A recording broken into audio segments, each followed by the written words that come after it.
What's happening, everyone? Today, I've got David back with us. Woo! Yo. Some exciting news, right? Which one? Well, we had discussed your ADU last time you were on, I believe. You were converting your garage into a livable space to rent out to someone. Exactly. So, and it's just about done now. Yeah, so we had just passed the final inspection and pretty much almost all furnished out, because what we were planning on doing in the beginning was maybe Airbnb, but I just keep watching the neighbors coming and going, and like so much work, you know? Yeah. Conversing with all these people and being a host. It's like a whole hotel business, and I just don't have time for that. I have barely enough time to get home and just spend some time with my family. I'm like, I don't want to be cleaning a place or hiring somebody to clean it and going back and forth with people, and then problems, you know, this doesn't work, or, the place is smaller than I anticipated, you know, so. Or they're loud as hell, and you have a 1-year-old. Yeah. So almost 2. Oh, hey. January 12th. Ballin'. Oh, wow, that's right around the corner. Yeah. Second birthday. Damn, you get to do different car seats now, huh? She already has it. Oh, the front facing? Yep. Yeah, that's so much better. Yeah, the thing is, it's like whenever we're like playing music or whatever, or songs, she was like face backwards. You can see the hands go up, but you know, you can't really see her face expression. Yeah. She loves Baby Shark.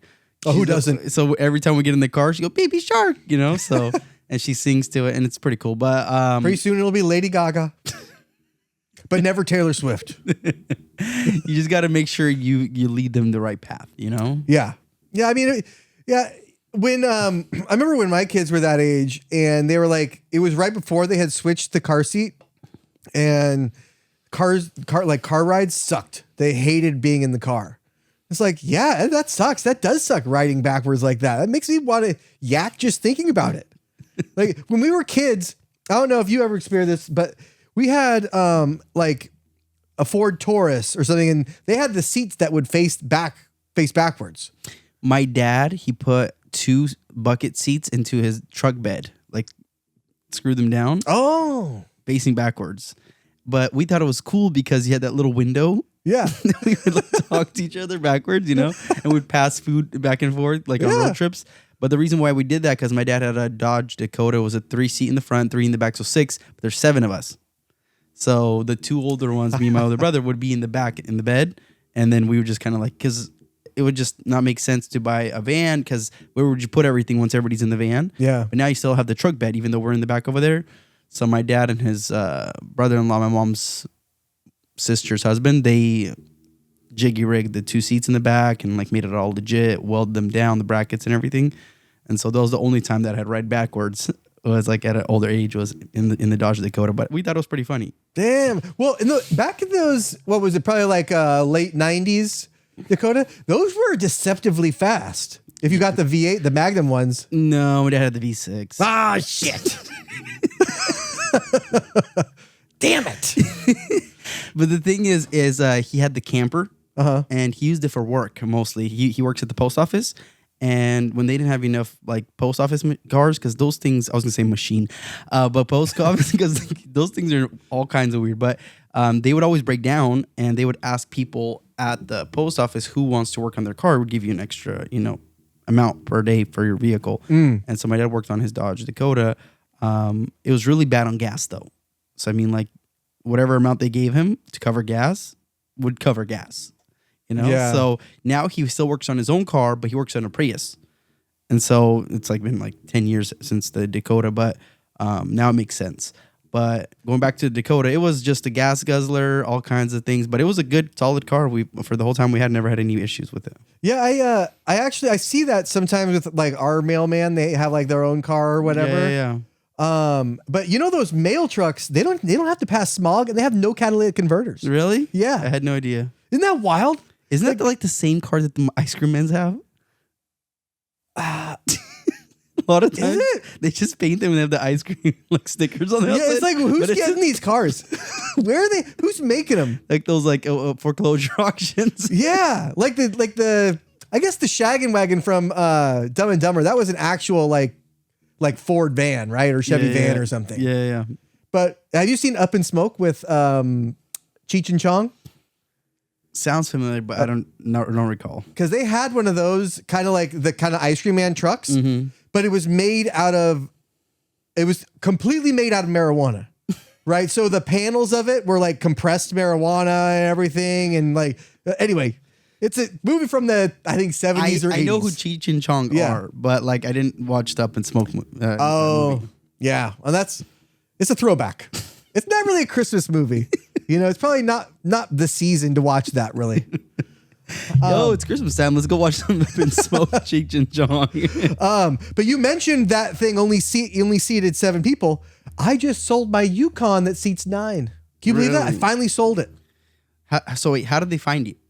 I just left it out here for forever, dude. Yeah. With a sign on it, and the sign was faded. The only thing you could see was my phone number. And it's like, I imagine if somebody has a piece of paper on their car with a phone number on it, then car's for sale or they're lonely. So you didn't post it on Facebook or anything? I did post it on, I think I posted it on Craigslist a while ago, but they're charging like $5 a post now for cars. Yeah, but the thing is, Craigslist is dead. I know. I noticed that because it didn't sell on Craigslist. Yeah, I did. My brother's like, yeah, I posted my car 3 months ago on Craigslist. I was like, yeah, dude, I don't even know last time I went on Craigslist. I used to sell cars on there all the time. It'd be like hotcakes. You put on there, you get all these calls and stuff. Yeah. Cars only sell on Facebook now. Yeah, why? What happened with Craigslist? I just think the $5 killed it. Yeah. Yeah, well, good. Facebook is free. Good. Yeah, fuck them. $5? $5. You know what that reminds me of? That have you heard about like that mileage goes on there? $5. $5. Close his laptop, going to bed. I don't even need to sell the car. I did pay it though, like a sucker. But it reminds me of that like pay as you go mile thing that they're doing here in California now. For insurance? No, for taxes. Really? Yeah, I had no idea. Either instead of or in addition to the gas tax, because we just, if only we could give the state more money, things would go good. It's just a little bit more. They just need a little bit more this time. Come to California, where we just give all our money to the government. Like suckers. But the weather is nice. But Lake Tahoe is an hour and a half away. San Francisco, 1 hour away. And Los Angeles, 5 hours away. Maybe, wait. An hour away, San Francisco. Well, like an hour and 20.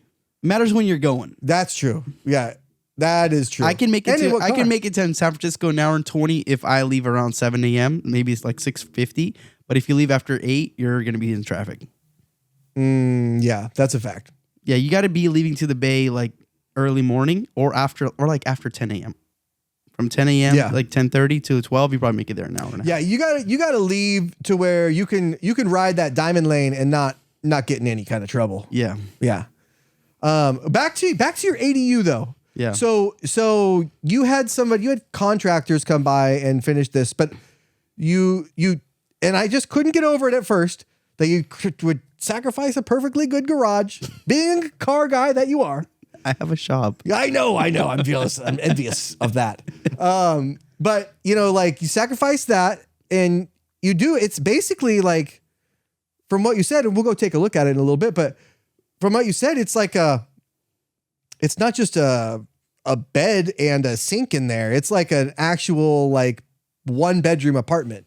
It's not like a, what do they call it? Studio. Yeah. The thing is, when we first mocked it up on a piece of paper with my wife and my cousin, who is an architect, who's going to draw it up, it was going to be just walk in. It was going to be a kitchen and then just one room for the bathroom. And then it was going to be the bed and that's it. It was going to be kitchen and bedroom with a separate bathroom. Because you don't want to have like a jail cell, like you were saying, or just a toilet in the middle. But then as we started drawing it up later, as like when it came into like the whole...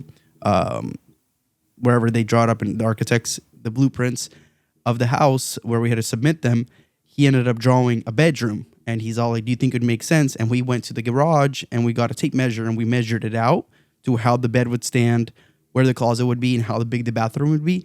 I think we overcompensated in the bathroom, but it's nice to have a bigger bathroom, I guess, just like so you're getting ready or whatever. So just like more space in there. But I think if we made the bathroom a little bit small and the bedroom a little bit bigger, that's the way I would go if I could redo it. But having like a decent sized bedroom with a queen bed and has a bifold closet doors and enough space for storage, I think what are you doing in your room? Just pretty much sleeping and keeping your clothes there. So I think it's fine. And then, yeah, you need that big bathroom because sometimes you need to kick those legs out. You know, you need to stretch them out, or else it's not going to come out. I think you're gonna say because your legs fall asleep, so you gotta wake back up. Oh, that's a fact. Yeah, that's true. Yeah, You're on there for like an hour and a half, and you're like, "Where has the time gone?" yeah, that's 3 true. episodes into your Netflix TV show, you're all like, "Shouldn't I be even sleeping by now?" But yeah, so it came out like 440 square feet. So most hotel rooms are 180 square feet. Mm-hmm. So I mean, it's just like twice the size of a hotel room. And then we left that side of the yard for like a patio area. So I mean, there's a few things got to finish there, but we poured the concrete, we poured the driveway spot for that location. So the person's gonna have a driveway parking and then like street parking, pretty much wherever they want. If they have a second car, we're trying to get somebody just single person. Mm-hmm. But if it's a couple and they have 2 vehicles, that's fine as well. Yeah, I mean, yeah, because you figure like a single person is either gonna, because that would be hard to find like a quiet single person, right? Because you're single person, they're gonna bring like strangers over possibly, or if it's not a single person, then it's like they've got a kid. Which I mean, I guess you could work it out, but how much did it all cost? Like all said and done, around. So I did like round amount. Like, I don't know. There's certain things that I bought or whatever that I didn't write down, but the big numbers, I think it was like around 78,000. Oh, really? 78,000? Yeah. Yeah. So just to draw it, to submit permits, engineering. Oh, all that yeah. stuff, that alone with like all the everything was like around 12 grand. Shit. Yeah. Before a shovel hits the ground. Yeah. Because engineering was like two grand, permits were like 1,500, and then my cousin, he charged me around 8,500, and then the drawings or something submittals. So it ended up coming down to around 12 grand. Plumbing was pretty expensive because they had to reroute my laundry room from the garage into the house because we have the laundry in the bathroom now in the house. Mm-hmm. And then break ground and put the whole plumbing for the bathroom, the kitchen, everything into the walls. It was around 8 grand.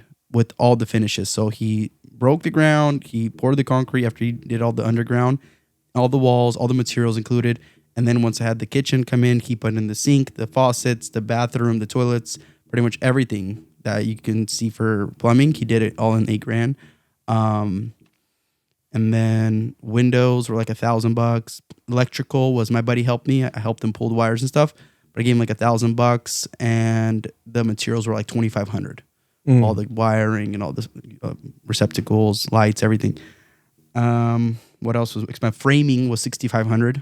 So just to frame the walls, all in. The roof inside had to be redone.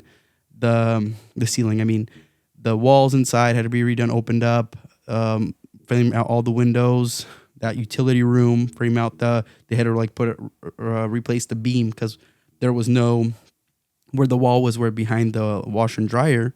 They had to take that wall out. So they had the load-bearing beam where the bathroom is now. So there's like a kind of like a ceiling comes down a little bit in the bathroom where the laundry is, but then it goes back up because that's just a beam. But just so like load-bearing. So there's a lot of little things, but they just all add up. I was telling people like it's like 50 grand, but I was like still writing stuff down. Oh, AC, the 2 AC units and mini split was 4,500 with installation. So, because I got the 2 units for like 20,000 BTU. Yeah, dude, that thing is gonna like you could be in the summer and if somebody just falls asleep with that on, you find them dead and frozen. Those are powerful. Yeah. And then and you got 2 of them in there. Yeah, and then the cabinets were like $1,300 with installation. The countertops were $1,200 for that two pieces. It was like the smallest pieces with the little backsplash, but with installation and cutting it out. So every little thing added up, but I was just thinking to myself, like, I could cheap out some things, and like I was gonna have this one guy do everything, and he was like, he's gonna be like materials, everything included, not including the permits. He was like, I could do it for 50 grand. But I saw some of his work, and I went and looked at one of his projects, and it was very bland, you know? Oh. So, and then like just like basic. So I just want a little bit nicer. You know, he's gonna get the cheapest materials. He's gonna get like I ordered the nice vanity for the bathroom and I put it together, you know? And then the walk-in shower is sliding doors instead of the opening door because there's a small space between that and the washer and dryer. So appliances came out to like $6 grand for like the washer and dryer, the refrigerator, microwave, oven, dishwasher, just like all those little things.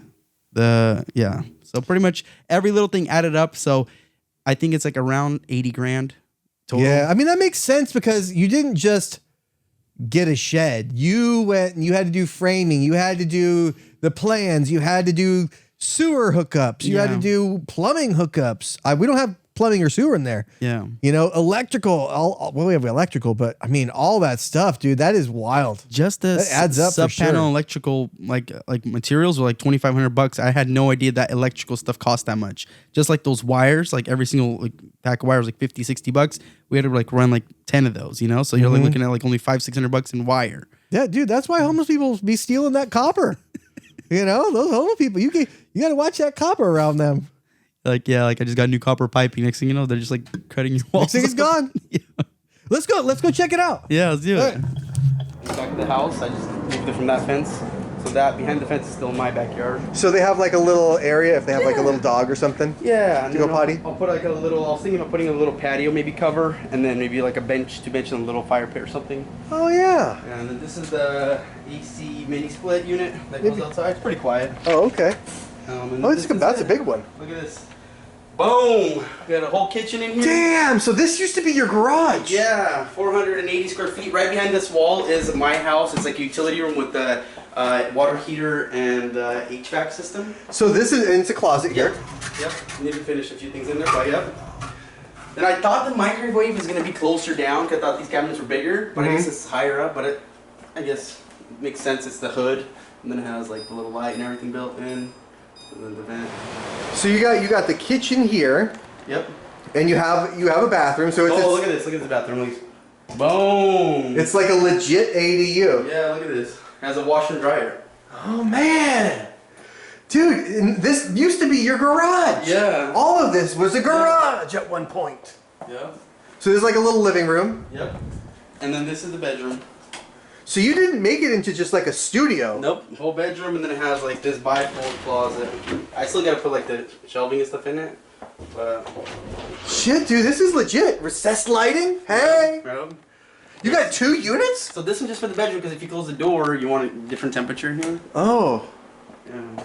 So I got, this is a pull-out couch. So if they have somebody staying over, they can sleep in here too. So it's like partially furnished. Yeah. Yeah. Like for a doctor or like a teacher or something. Yeah. You know, or like an engineer. Somebody, Oh! you know, could be just a drug dealer though that has money. Who knows? Could be. Yeah. So. Oh, who's that guy there? Look at him. Oh, Wow. he's a good-looking dude. Oh, you got the towel? Okay. Yeah. So this is, I put this in, little paper towel holder. You know, I mean, we can actually put some like stuff in there and make it look like it's homey and all that. Damn, this is a long microwave. Yeah. It's a long one, huh? Yeah, but it's the same like depth, but it's just not as high of like a roof, you know. For Oh yeah, well who stacks it that high anyway in the microwave? A lot of spaghetti. Oh no. No. Yeah, I'm not really much of a pasta guy. This is nice, dude. This is killer. Man. Did you expect this when you were gonna walk in? I thought it was just gonna be like a garage that is just like has walls in it, or just has drywall, kind of like mine, but like you set like I don't know, a toilet in the corner, like a jail cell, you know. A lot better than a jail cell. Yeah, I'll say. Luxury apartment. Wow, look at this! And look at that! A little taste of home. And then this comes out like this. Oh, it has the other part. Yep, and then this goes up, and you can make it into a 4-person. Oh. And then this is all the power and everything goes into this side. So, got all the dryer, you know, the range, AC, fridge, kitchen, everything. Yep, standard QO breakers here. Yep. I believe. No idea. Packages, smile and wave. Could be the home line. So the ghost just goes to the main panel. I see. Yeah. Oh, wow, you got the testers on these too, huh? The indicators. Yep. Very good. Wow, spared no expense, huh? Usually people don't usually get excited about breaker boxes. Sometimes I do, sometimes. All right. So we have the TV going up here. So we're gonna get this plug up here, run it down, and then wall mount TV. That way it's all full package. Hell yeah, man. That's awesome. Yeah. Man, that is an impressive little abode. Yeah. It's kind of like, I mean, you told me it was a 1-bedroom. Yeah. But in my head, I'm still thinking studio because I'm picturing your garage, right? And a garage is just a box. Yeah. You know, and that when we got in there, it's not a box. You know, or it might look like a box from the outside or whatever, but like you get in there and it's a little area. You got your little kitchen there. You have your bathroom, which is nice. You know, it is enough to kick the feet out. And then you got your front room and you have the bedroom, you know, and it's like, you've got it all right there. I mean, all you need is really somebody to move in, but,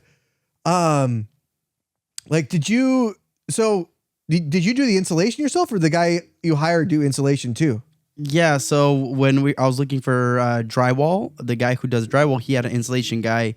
And I remember waking up that morning and I look and I see a big old box truck and it says 1-800-installation on it. Oh, that's a creative name. Yeah.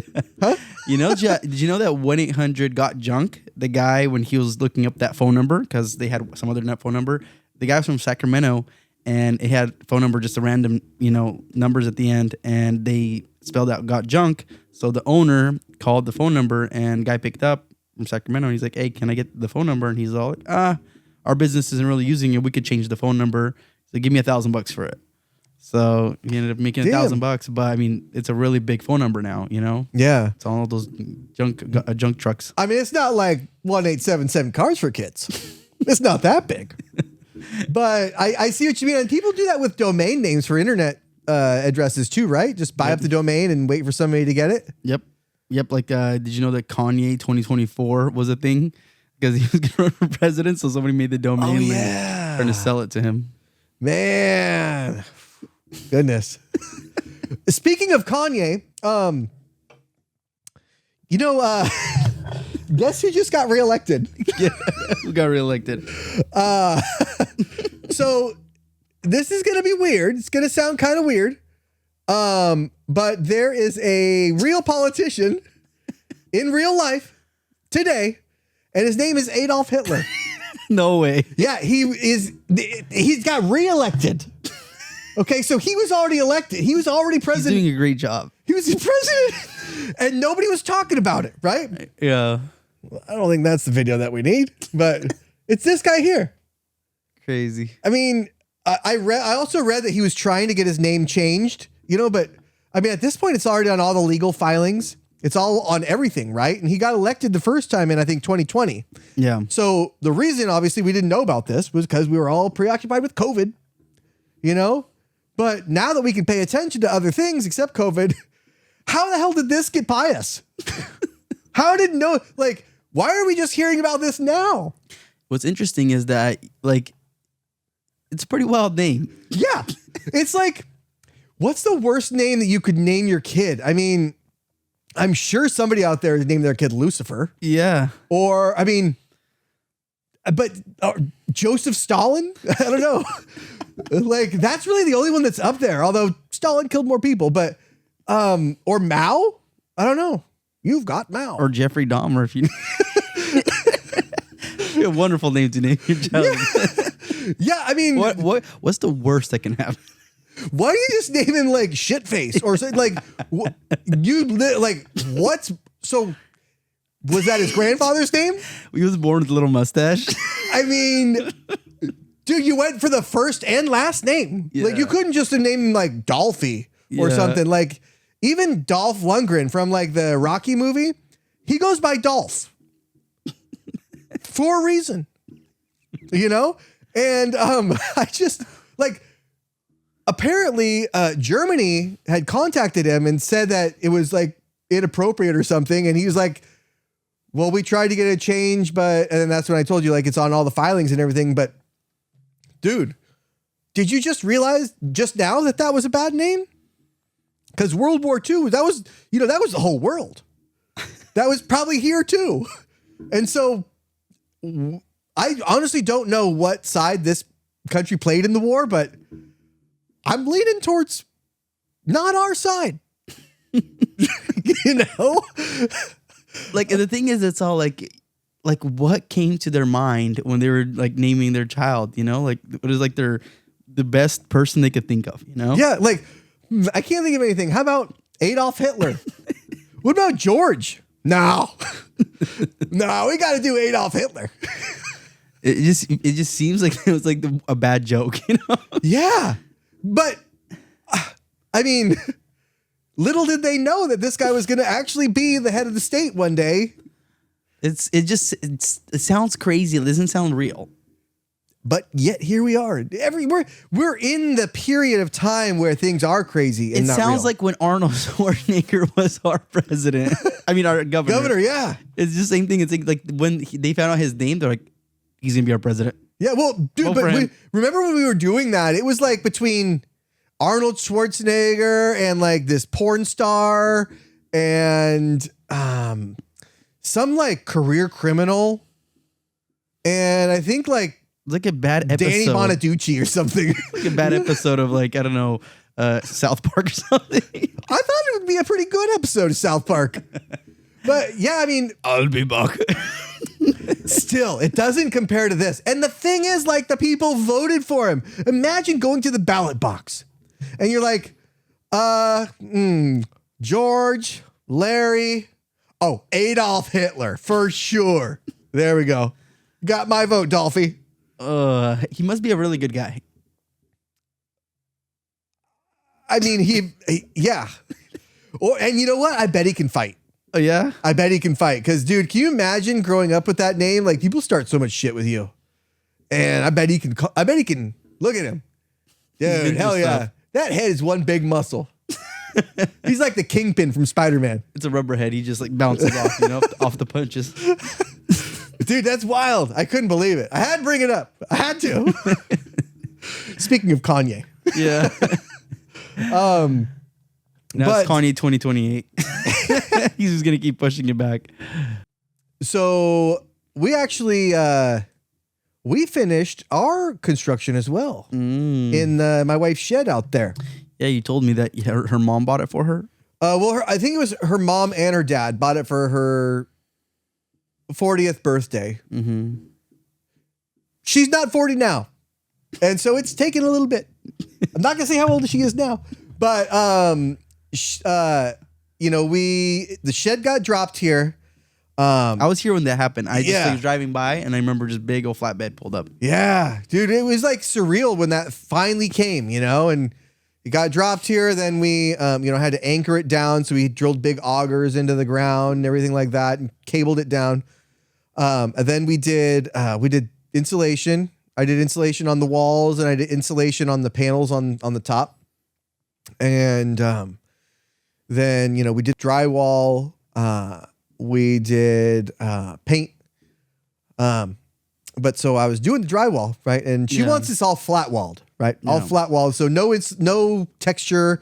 It's, all the mistakes show through. The perfect smooth. It's like wearing yoga pants with boxers. It's like shit's going to show through unless you really get it tight. But, and as I was taping it, I'm not a professional. Yeah. I come like you. Come from the automotive world. Yes. But I was going to do this because I had done it before. And it's just like, I did it in here and it's not that big of a deal because it's white and I have a bunch of shit hung up, But there, she's like going to have all the walls bare and it's going to be like a zen area. So I kept having to go and redo some stuff. Some tape was out. I would, take it off, redo it, remud it, and then mud it again and then sand it, and it'd be good. But I'd do that a lot. And I had never done a ceiling before either. So it's all in there. It's just about done. And, we're already painting. It's already primered. already painting certain areas, and there's little pieces that are like, oh, I'm gonna have to redo this part because tape show through or something. Yeah. So and that's kind of like how it was just going. It's going along, and I'm almost done. And I get in there, and she comes in, and she hadn't seen it for a while. And I look at her, I'm like, so what do you think? And she doesn't say anything for a little while. And I'm like, she loves it. What do you think? And she said, it looks like shit so much that I'm trying not to cry. So I was, of course, taken aback by that. And so we hired a guy to do it, to not like do the whole drywall, but just to like get some of the tape and like, redo some spots, make it so it doesn't crack, whatever. Make it so it does do it. So it's like $1,700 and it is cracking. So, I could have, anyway, it's done now. And electrical's all in there. It's all ready for us to move in. So the point is, she's finally got her shed. She's finally got like her area to like disappear to or whatever. And I could finally, ethnically cleanse the rest of my garage so that her stuff what's could go. The square footage of it? So it's 20 by 12. So 240, right? Yep. Yeah. So, it was half the garage. Yeah. It's basically like another garage because this is 19 by 20. Mm-hmm. And so it's close to another garage. I mean, and she has the loft to like put stuff up in or whatever. But now I can concentrate on building the car, because I'm still on that. It's got to be 10-second car with a $10,000 budget. First thing to do is the transmission and then the rear end, and I'll build it from the back to the front. But, I'm going to probably need somewhere to put my hood and my fenders. So I'm going to probably like, why don't you hang them? Oh, that's scary. Yeah. That's scary. Why is it scary? If you have it like against the wall, like get rid of that shelf and you hung the hood and then the two fenders on the wall. Because that's where I'm going to build the transmission. So I don't want anything like coming up to scratch it. I'm storing them off-site. Off-site, like my grandma's house or something. To where, like, nobody's going to fuck with them. And I can't, like, because if somebody, I said it was an accident, I accidentally gouged the hood. The hood is the car. The hood is the car, right? When you look at, if you got a perfect car and you got a fucked up hood, the car looks like a piece of shit. But if you see this car coming at you and it's like, it's fucked up around, but that hood is clean, that looks like a pretty good car. So if the whole car is messed up but the hood is nice, that's it, and that car looks good. Yeah. Yeah. It matters how big the hood is. If it's a small hood, it doesn't really count. Bro, this is a big hood. That's what I'm saying. That's a big hood. Yeah. You know what's interesting? I used to have a Chevy Express van, and on those GMs, the white paint would always like flake off. Like it would be like you could see the green primer. So I remember buying the van off the auction, and I bring it back to the shop, and I was renting a paint booth. Me and a few buddies were painting in there. I sanded it down completely to the primer. I re-primered it white, and then I gave it nice 2 coats of paint and 2 coats of clear. I took it off the car, and then put it back on the car. The rest of the car looked decently fine. The roof was a little peeling, but you can't see it because it's pretty high up. But that hood was like, boom, right in the front. Once I put the hood back on, made the whole van look different. Yeah, see? The hood really, I was going to use my old hood, because this is actually an aftermarket hood I bought. Yeah. But I was going to use my old hood, and it was just like, I could never get it to where all the rust came off, and it was like rusted all the way through almost. And it's metal. It's like 100 pounds heavier than this one. This one's fiberglass? Yeah. And so, just got a new one, but it's like, I'm really all about that hood. I mean, those stripes, it was hard to do those stripes and have it turn out all like, okay, so yeah. I don't ever want to do this again with stripes. At least not with this car. Josh rents a storage unit for just the hood and the fenders. I'll be back for you guys. I might. You know that first month is $1, right? Oh yeah. Well, that's the thing. Drive the hood around to 3 different storage units for $1. Or it's that I have basically, because really, I only need to take the hood off for when I start putting the motor in, right? And if I'm there, that's a good problem to have. I am well on my way if I have to find a place for this hood. So I would say probably a month is probably all I need. Yeah. You know, because you put the motor in there, you bolt it all down, then you put stuff back on.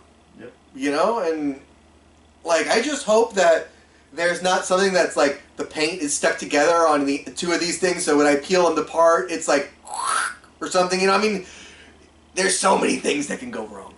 So many at all times for everything. And you know, not to I mean, speaking of things that could go wrong or whatever, but you brought us something. Yeah. What'd you bring today? I brought my Lexus IS-F. IS-F. Yeah.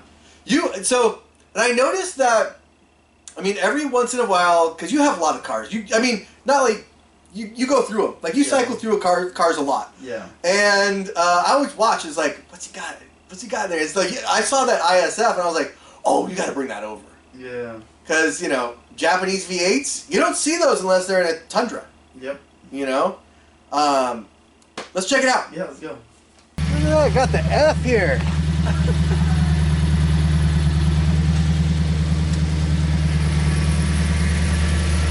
You don't see a lot of these on the road, you know? You really don't. It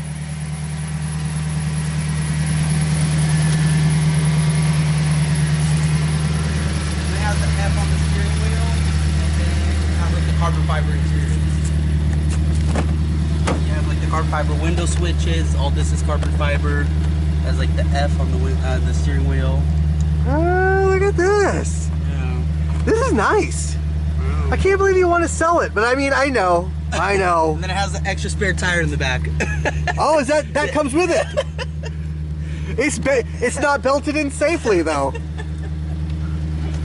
And then I put the nice taillights in the back. The newer, like, L. Oh yeah. Yeah. With that nice look. And you can always tell by the Exhaust. the doubles. This is aftermarket exhaust, right? Yeah. Because usually it's double D's.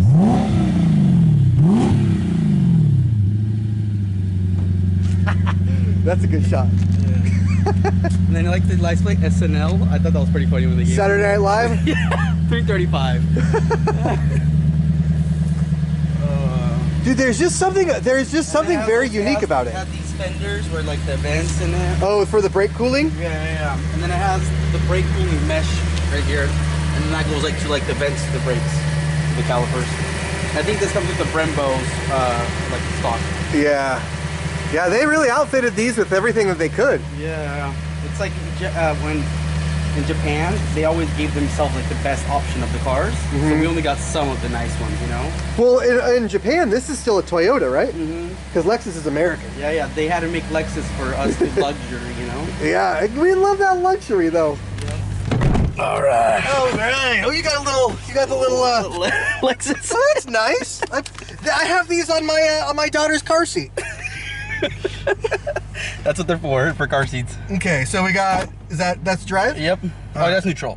Oh, that's neutral. Down when we're down, there's drive. Ah, okay. It's quite a shape there that gear shift is in. Listen to that. It's almost like a hum. Yeah. Gotta get the window open.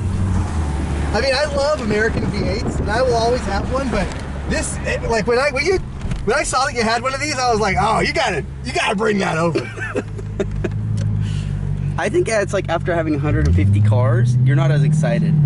Well, that's the thing. Is like you're desensitized to it, you know. I used to have an E55 AMG with like 450 horsepower supercharged, and that was something crazy to have. And it had a bunch of tunes and like stuff. I think it had more, probably like 500 to the to the wheels. And that thing was a monster, you know. Yeah, I think bet. it's the right. Right? Yeah, you know that like that straightaway. Yes, sir.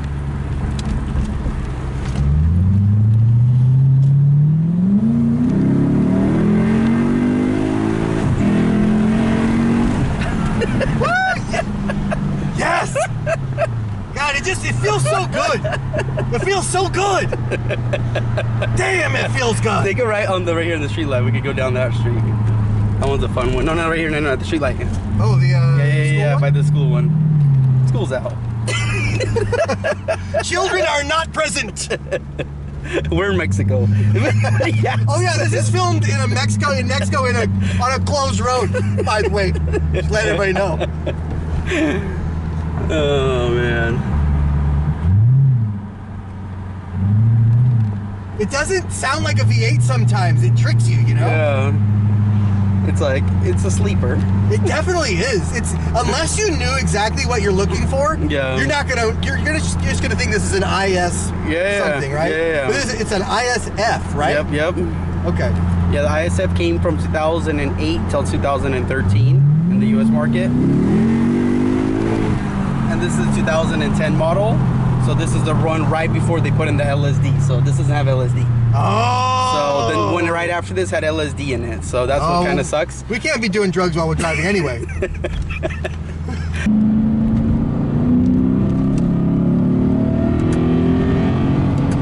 Woo, wind it out. Yeehaw. Oh shit! Oh no! Damn, better turn. Oh, whoops! We'll edit that out. We won't really though. It was hilarious because I thought it was a cop at first. I was like, oh, they're game for us. That was a warning. Oh, it is fun! Look at that! Whoa! Hey! Ooh, yeah! Yeah, my sister had one of these, except it was just the IS without any F package or an F at all. It was just a 6-cylinder, you know? Yeah. And it was quick. It was nice and fun to drive. This is like, this is meaty, huh? Woo-wee!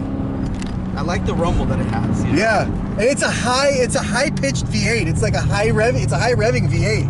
What does it rev to? 8,000? About that? Yeah, 9. 9. But I mean, that's like limbing it, you know? What is it called? Red line? Yeah. So do they make these in stick too?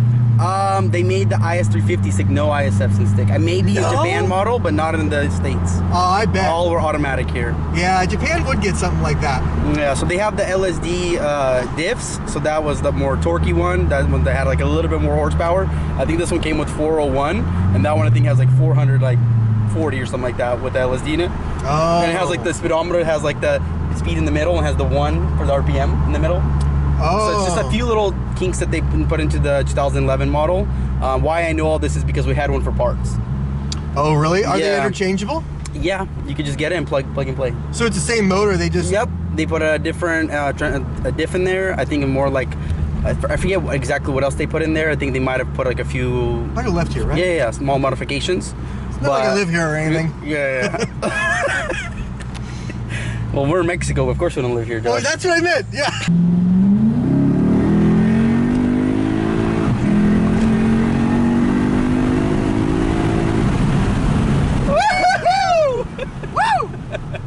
Yeah! Exhilarating. Damn! Another Feels day. so good. All right, well, I mean, whoever buys this is gonna. They have a hell of a car. It really has been test driven. This will haul ass. And the shifts are super crisp and firm. Yeah, whenever I'm gonna be selling, I'm gonna show them to this video. This is test driven by the professional Josh. He drives a Camaro on the daily. Damn, dude, that's fast. It's very fun to drive. I mean, it's like, it's too bad that you're selling it, number one, but you get in there and so like that rumble of that Japanese V8, I mean, it's kind of like, it reminds me a little bit of a European one, but a little bit more highly refined, and it doesn't sound so expensive. You know, it doesn't sound hollow like a European V8 would be. You know, it has that drone, almost like a drone sound, you know, you know, you don't see those that often. And so like, I always look at those IS anything, right? And I look at the tailpipes and it's like, they have those 2 tailpipes on each, cause it's like the other ones, the stock ones have like a double D. Yeah. Right. And I know that's how I know that was aftermarket because it has twins. Yep. And you could tell inside too that it had some exhaust work done. Mm-hmm. But dude, that thing, like, it squats and goes. Like it's nice when it hits the 5 RPMs. You go, yeah. It's like the VTEC on the Hondas. Yeah, it's almost like you hit it and it's like, wow, this is fast. You ain't seen nothing yet. And it's like it pulls you a little bit more. Yeah. And you don't get that with an American V8 as much. Maybe with the newer Corvettes, like I drove one of the newer, like a 2023, I think, with the engine in the back. That's kind of like that, but it's not too much power down low. Like I was never really worried about breaking the tires loose, but it does, like when it's going, dude. It like nice crisp shifts, and I mean it was great. It does suck that they didn't make it in stick. Yeah, at least here in the United States, Yeah, you could get the IS-350 in stick. But they didn't make the ISFs. And what's interesting is me running a car parts business is it's so hard to get a manual transmission Lexus for parts. It's like ridiculous. Because if you were to get like an old Lexus IS, like the 2001, 2002 with the 2 JZs in them, and you get that manual transmission, you could sell that swap for like $6,500. Yeah. Just the transmission, pedals, drive shaft, like everything for the swap, $6,500. But these cars are going for like $6,000-$7,000 wrecked. And it's like you don't even want it at that price because the engine's not that expensive, the non-turbo 2 JZs. And then just for the swap, would you just get your money back? Because everything else in there is just regular automatic. They have the same interior and all that stuff. You're just looking for the swap, the manual swap. But the IS-350s, like that this year, 2006 and up, like they're like almost never manual at the auction. You'll put in like Lexus, you go to transmission manual. None of them will be the 2006 and up ISs.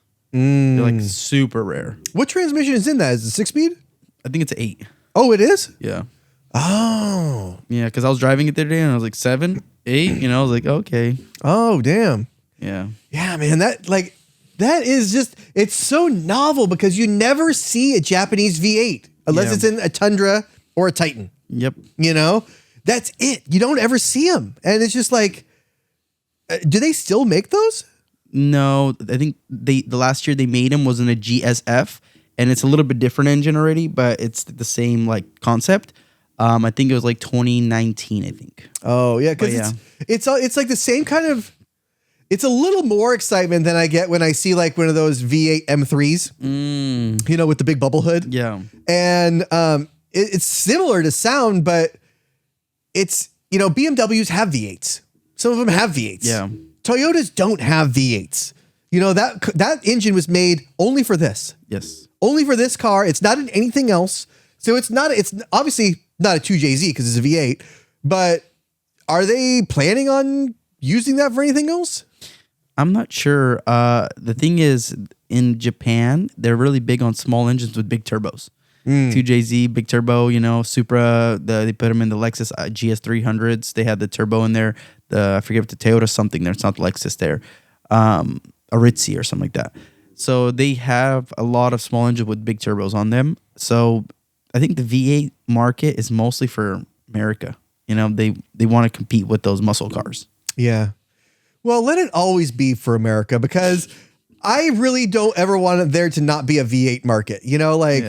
I've seen these memes of people that's like me, and it's like this guy in a courtroom getting handcuffed. It's like me in the year 2035 after I LS swapped my electric car against government regulations, and like that's kind of where we might be headed. I don't know, but like Toyota's also doing some pretty crazy things because they're against electric cars. They have the Prius, but it's hybrid. Yeah.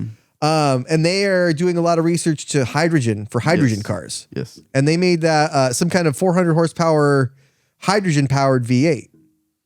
And that's kind of the way to go. I mean, you still have to have power for the electrolysis to happen for it to become the hydrogen that you can use in your car. Mm-hmm. But I mean, we can still keep our engines. I like that. Yeah, what's interesting is when I was in like Europe, I think this was like 2019, you would hear like tink, tink in like the trunks of people's cars, and they'd be having like the propane, they convert it. Oh, like propane injection? Yeah, so a lot of people, because I guess it gets better gas mileage than regular gas, and it's cheaper. And more of it out there. So they convert their car to propane, not just because for diesels, a lot of people in the diesel community, like fast trucks, they do the propane injection. It's almost like nitrous for a diesel. No, so it's like a whole propane system that you buy, and you could swap out your tank, and you put the tanks in the trunk.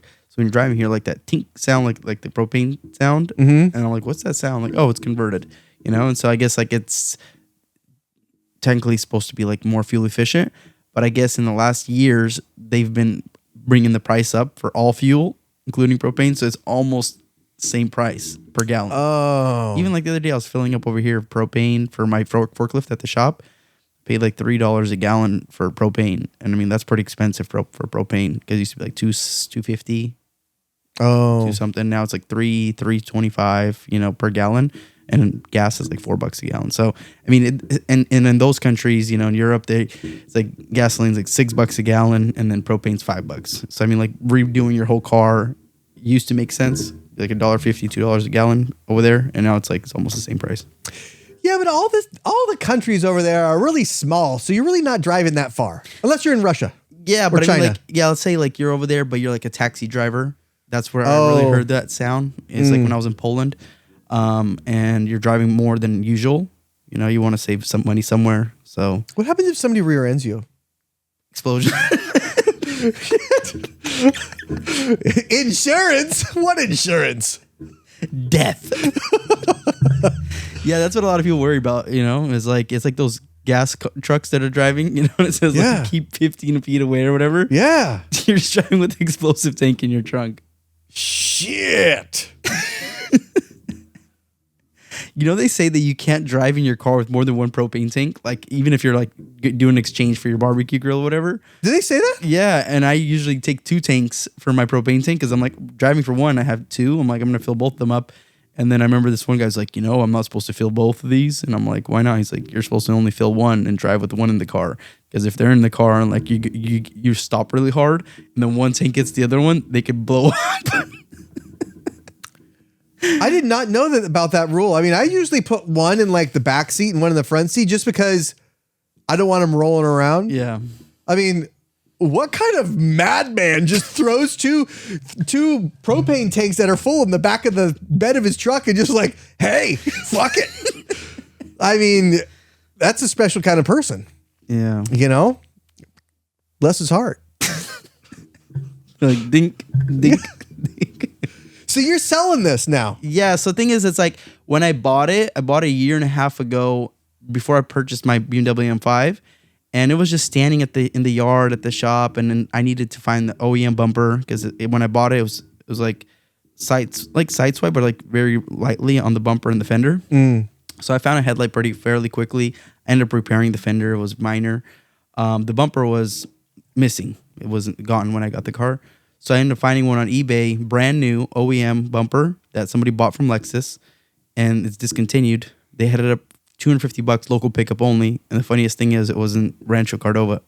So shit! I went to the guy's place and he pulled out brand new bumper with the Lexus wrap, whatever, the plastic on it and everything.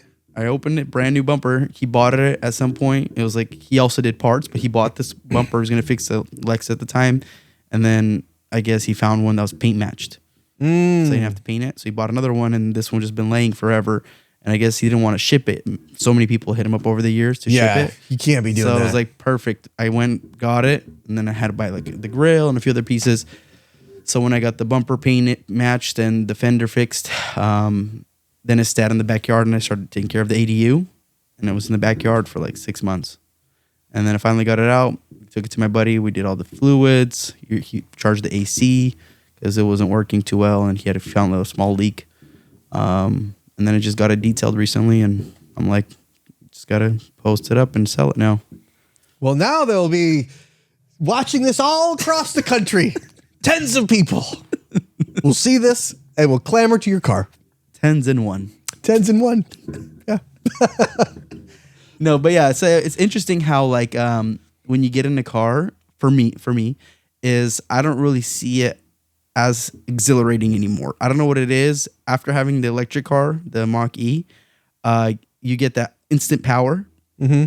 You don't find it exhilarating in a gas powered. I still like the rumble.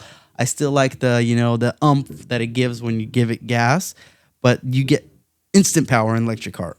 Yeah, but there's no personality in those. Yeah, but the thing is, what I'm saying is like I've had really fast cars faster than this one. Like I was telling you, I had the E55 AMG. It's the supercharged. They went from 03 to 06. And that car was like 500 wheel of horsepower with all the tunes and the intercoolers and bigger everything in there, injectors. That thing was a monster. It was straight pipe. That thing was like a roar. That sounded like a Godzilla when you give gas. I think I have some videos of like me revving it. But the thing is, like, a car doesn't have to be like for me, a car doesn't have to be the fastest car to be fun to drive. Like I like to appreciate for what it is. Like this is not fast. Yeah. These came with 160 horsepower in the big V8 back when they came out. And they're heavy. And they're well, this one's not as heavy anymore. Yeah. But because my last Camaro was like, I had nitrous, I had long tubes, I had all this stuff in it, but any car is they're so different. You know what I mean? Like you can drive remember you brought that BMW, was it Z8? Z3. Z3. You brought that Z3 by and that was fun to drive it, just zip it around, it's just everything. To me, every car has its own personality, whether it's like it handles like this, it performs like this, it shifts like this, it performs like this on the top end, like on the low end. It likes to bog if you don't keep enough gas, or it's like tall gears or whatever. It's like there's all kinds of different little intricacies on every car. And it's like just something that I really appreciate. It's just you can look at a car and I see like, because when I see for an electric car, I look at that and I just see a machine. But when I look at a car that's like any kind of gas powered car, something that you can work on, it's kind of a machine and an animal. It's like because it over time, what it goes through and everything, it develops its own personality. It develops its own kind of like characteristics, you might say. And that's what I love about it. It could break down at any moment. I know, that's the fun. I love having a car where you don't know if it's going to start or not. It's like this one American Ninja Warrior. I forget his name, but he has old Honda CR-V, like a 99, and he's from Hawaii. And every time he comes back home, because he like goes flies places, all these tournaments and stuff, he gets in it and he always goes, "Will it start?" And the last time he posted about it, his transmission went out. Yeah, but I just always think is like Island Ninja. That's what his name is on Instagram. It's a pretty cool guy. But yeah, just like I always think about cars. Like recently, this has been recent. I was always about buying an interesting car. Like you saw, I had the older Tacomas, Acura RSXs, Integras. With Pontiac Solstice? Yeah, Pontiac Solstice Turbo. I mean, all these cars are fun, but in the last maybe like, I don't know what it is, like maybe like last 2 years or so, I've been like trying to get newer cars. Like I bought my wife the 23 Highlander. We ended up selling that. Got the 24 Mach-E. And I think I just want less issues. I'm not about working on cars anymore. I like working on cars to an extent because I think as I'm like all around cars every day at work, I think I just want less of it. I think after owning 150 vehicles of having so many small issues that would arise in every different car, and it was a job, I think I lost that enjoyment. That's a real thing. Like I had my buddy Charlie on the show not that long ago, and he had built a career, like 20-year career, I'm pretty sure, something like that, in automotive, in auto body. And he was really good at it. He still is. And he had this, and then he got this R8, and he blew the motor in the R8. So then he got a sheepy motor put in. It was like 1,200 horsepower, like 1,500, some ungodly twin turbo V10 amount of horsepower. And it's like, you just beat the game. There's nothing to do anymore. But now he sold it, and now he's like, I do want to get a shit box again. I want to get a shit box, dude. I want something that's not going to start every time. And that's the thing is like, I remember when I was in Chico, I worked at AutoZone. I worked at Miracle Auto Body. I was a painter there. And I wrote for the Synthesis, which I did the car section. And I also had my own car that I was working on, and that was fine, whatever, in college. And then like you get out, and I worked at this place called like West Coast or Santa Cruz Hot Rods. And it's like, you're working on other people's cars all the time, and you get home and like, you don't really care about cars anymore. You're like, you overdosed on cars, so you're like, you really don't, it doesn't excite you. You're like a porn star and your wife wants to have sex. You're like, I don't really want to. I've been doing that all day, and it's just like, but when you get out of the game and eventually you'll want to, you'll do something else or whatever, but like, or you'll have somebody else do this and you just collect a paycheck from them. But you will get out of it and you'll be like, it'll come back. All of that stuff will come back to you. The thing is, I think I still have some kind of enjoyment of restoring a car back to life. So let's say like I have a small project at the shop right now. I bought one of my first cars was the Acura Integra. And I probably have had 15 of them. But I recently purchased another Integra. It's at the shop right now. It's a GSR, 1.8, 180 horsepower, little VTEC. It's has a JDM front end on it. So it's like a Japanese front end. Somebody cut off the B18C in those? B18C1, yeah. Okay. The B18C came in the Type R. Oh, okay. C5. The C is a JDM version of the GSR. Oh, okay. So it has to have a number after it. But anyways, GSR is below the Type R. Yes, right below. So okay. Type R is 200 horsepower. This one 180. Right. Okay. So this one is still fun, has VTEC and everything. So I purchased it, has the engine tuck. So there's like no extra stuff, no power steering, no AC. It has no rear seats. It has just the two front seats. It has a JDM front end from Japan with the Japanese logo underneath the hood. And has a small little hit on the fender and the bumper, but everything is there. All the parts are in the car. I bought it for $2,000 off the auction, fixed, registered, painted. It's probably $10,000 car right now. I don't want to sell it. I'm like pushing it as far back to where I fix it because I want to kind of like you said, I want to maybe get further away from this business, do something else, have somebody else run the day to day. I want to fix this car and I want to be part of my collection. Yeah. So, but it's hard because with having a car that just stands in the yard or at the shop or something, just collecting dust, cars get ruined when they're not driven. Yeah. I've noticed where a car will sit in the yard open and there's a bunch of rat shit everywhere and stuff is eaten. It's running rough. I mean, it's all kinds of stuff. AC doesn't work. This doesn't work. Lights aren't turning on. And there's wires that have been chewed up, or there's just moisture somewhere coming in and there's like, it's wet and moist inside and moldy. So or the oil is gelled. Yes. The gas is smelling funky. And you have to drain the tank. And so for me, it's all like, I don't want it to where I'll still start it up. I started it up today at work and I kind of drove it back and forth in the yard. But I want to get to a point where this car can be part of my collection and I could have a place to park it. But that's not right now. So I'm going to just keep driving it, keep taking it out a little bit at the shop. But I want to paint it eventually because I used to paint cars. So I was thinking maybe have me and my buddy at the shop, he's a body guy, just do the body real quick with him and then take it into a paint booth and then maybe make a video of me shooting the paint on it, And then you bring it on the show. Yeah. And then I don't know if I want to redo the whole interior to like back to stock or I keep it like where it's stripped with just the two front seats, because race car. Keep it stripped. Yeah. There's no carpet, there's no rear seats, nothing. It's just the two front seats. Weight reduction goes a long way on those. No, there's no spare tire. You don't need a spare tire. You got one in the Lexus.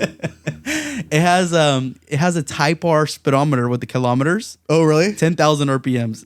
Because that's what they had in Japan. So it has the Japanese front end, the Type R speedometer.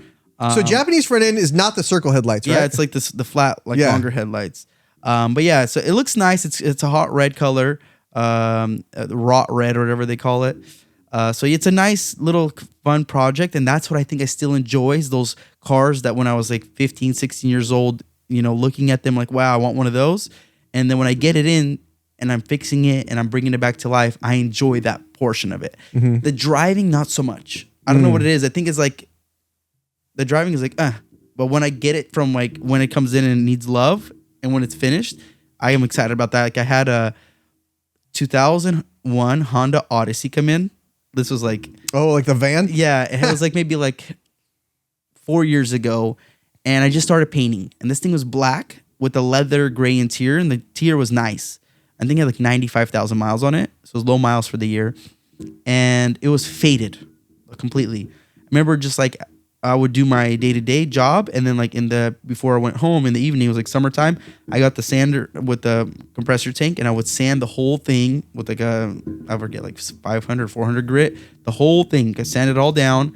Then I took the paint gun out. I think I got like a Harbor Freight, and I sprayed primer, like dark gray primer on the whole thing. And then my buddy taught me, because I was still learning, he would just take like a white primer and he'd like kind of shoot it all over the car. And then he's like, here's the sander. He's like, you just take enough primer off to where those dots fade away. You do the low spots. Yeah, it'd be like 800 grit or something. And so I did the whole thing. And then I remember taking it to the paint booth, taping the wheels, taping like all the stuff that needs to be painted, and taking that nice like black with a little bit of pearl in it. Colors like all in one, because I know that pearl goes like base paint and then pearl and then clear or whatever. And then it's just like a little bit of pearl in that black paint. And I remember shooting that first coat, and it looked nice because I painted a few cars before that, and like all your mistakes came up. But I was painting the whole thing, so I did all the body work, the primer, I sanded it correctly, because my business partner now was my neighbor, and he was teaching me how to paint, and he was doing it for like 8 years already. So he was like a professional. And so I remember shooting that first coat, the second coat, and it sat well. I remember shooting that first nice thick coat of clear, walking out of there, and it's like a big old like a cloud of clear, and it was like getting ventilated out. Yeah, the blower kind of sucked. So I got out of there, and I'm just waiting, put a little timer so like all the clear can get out of there. Came back into the second coat, and I'm looking at the van, and it looks nice already, like with the one coat. I remember putting the second coat on, and I'm like just doing that one side, nice strokes. And I remember finishing in a few leaks, and I was like, I got some leaks, but I was like, whatever. I was like, still looks good. I get the hose, and it's all taped up, so you don't want to get any garbage falling off of it. I get on the ladder, and I'm doing the roof, and I'm giving it like a nice thick coat, and then just went over it again, because I was like, I'm not going to go back for a second coat. This is already so much work. So I did one side, did the other side, and I was done. I remember closing up the shop, turning off all the lights, getting in my car, driving home. I remember every time I would finish painting a car, I'm super high off the clear. Yeah, dude. I was so lit. Yeah. Just driving home so high. You're like, oh, wow. This is not really able to be tested, but I shouldn't be doing this. So I remember coming home, and I'm like, close my eyes, and it's still like my head spinning. But I wake up, and I drive to the shop. I'm super excited because I was like, it looks so good. And I come into the shop, and the whole van is like a creamish color. It's black, but it's like all like it looks like it pulled a lot of moisture overnight. Oh, and I got so worried, but I called my business partner now, Nick, and he's like, oh, don't worry. And I was like, why? He's all like, it was cold last night, and he's all like, you got to just take it out into the sun and let it dry, the clear. So I got in carefully, reversed it outside because I was still worried because I just painted last night. It's been like 8 hours, and so I let it outside, and the sun came up, and then just like he said, like around 12 o'clock, it was nice and clear again, the whole paint. And he showed me the trick. You take a new razor blade and you just like scrape the leaks. It's you got to be real careful doing that. So what I did was I just took a little bit off, like not a lot, take a little bit off, and then he said he took a block with the sandpaper, and then he showed me how to get rid of it. The rest of it, I had him do it, and then we buffed it like the next day after it dried completely. But that van was so beautiful. I remember when I was selling it, the Hispanic family who came after I took the nice photos and everything of it, they didn't even get in the van yet. And she's like, give him the money. Like she wanted it, Oh, really? I mean, 2001, 95,000 miles, perfect leather interior. And this thing sparkled, I mean, this thing was beautiful. I mean, if they saw it before and after, like they probably wouldn't believe it's the same van. And I remember I bought it for like $1,500. Paint and all the materials, everything cost me like $250 with the clear. And then just elbow grease with all the work I put in, sanding everything down, painting it. And I sold it for $6,500. So it cost me total probably like $2,500, maybe $2,800 with registration. Sold it for $6,500. There you go. Yeah. So that was a good time. I mean, I just look back, those or more interesting times than the day in, day out of like the conveyor belt. Like how I explained my job is like come in, tear the car apart, wash the parts, photo them, sell them, and then just keep doing it again and over, taking the scrap metal. But yeah, there's like a craft to like bringing a car back to life. Yeah. Yeah. I mean, yeah, there really is. Unless you've done it, you really don't know that feeling. Yeah. You know, like unless you've given it new life, you know, like it had a life. Yeah. And now you have a new one. I resurrect cars. You know? Hey, make sure you bring that Integra on when you're done with it, because I want to have that on. Yeah, I should. You know what I should do? I should take. We should dress like Integra drivers too. I take a small video of it right now, so you kind of see. Like we could put it on the show, like what it before and after. You know? Yeah. Let's do that. Yeah, get some stuff before. Then once you paint it, everything, bring it on, and I'll even when we drive it around, I'll even wear a beanie and like do it way up, and we'll like sit way down like this, okay? And then when you shift or whatever, you got to do like this. Yeah, we can do that. Next time. Yeah. Well, thanks for coming by, David. Yeah, Josh, it's always a pleasure. You know, I know you have a far drive, so I do appreciate it. And we'll do this again with the Integra. We could do it 60 seconds or less. All right. Sounds like a good one. Thank you, Josh. See you guys.